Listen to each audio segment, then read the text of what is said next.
ఖమ్మం జిల్లాలో ఏ పోరాటం వచ్చినా ఏ సమస్య వచ్చినా నేను ఓపెన్గా ప్రకటిస్తూ ఉన్నాను. మా తెలంగాణ జాగృతి తరఫున ఎర్రజెండా పార్టీలన్నిటితో కలిసి ముందుకు నడవడానికి మేము సిద్ధంగా ఉన్నాం. రాష్ట్ర వ్యాప్తంగా కూడా ఐక్య ఉద్యమాలు వాళ్ళతో చేస్తూ ఉన్నాం. ఇక్కడ కూడా ఏ ఉద్యమాలు ఉన్నా ఏ పోరాటాలు ఉన్నా ఎర్రజెండా పార్టీ వాళ్ళందరినీ కూడా కలుపుకొని మేము పోరాటం చేస్తామని చెప్పి నేను తెలియజేస్తూ ఉన్నాను. మరి మీ అందరికీ తెలుసు, నేను పదే పదే చెప్తూ వస్తున్నా, తెచ్చుకున్నటువంటి తెలంగాణ కొందరి కోసం కాకుండా అందరి కోసం అన్నట్టుగా ఉండాలి. సామాజిక తెలంగాణ అనేటటువంటిది సాధించాలి.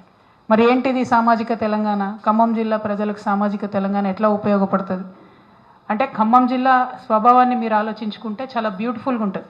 ఇక్కడ ఆంధ్ర సంస్కృతి ఉంటుంది, తెలంగాణ సంస్కృతి ఉంటుంది, గిరిజన సంస్కృతి ఉంటుంది, ఆదివాసీ సంస్కృతి ఉంటుంది, అన్నీ కలిసి ఉంటాయి.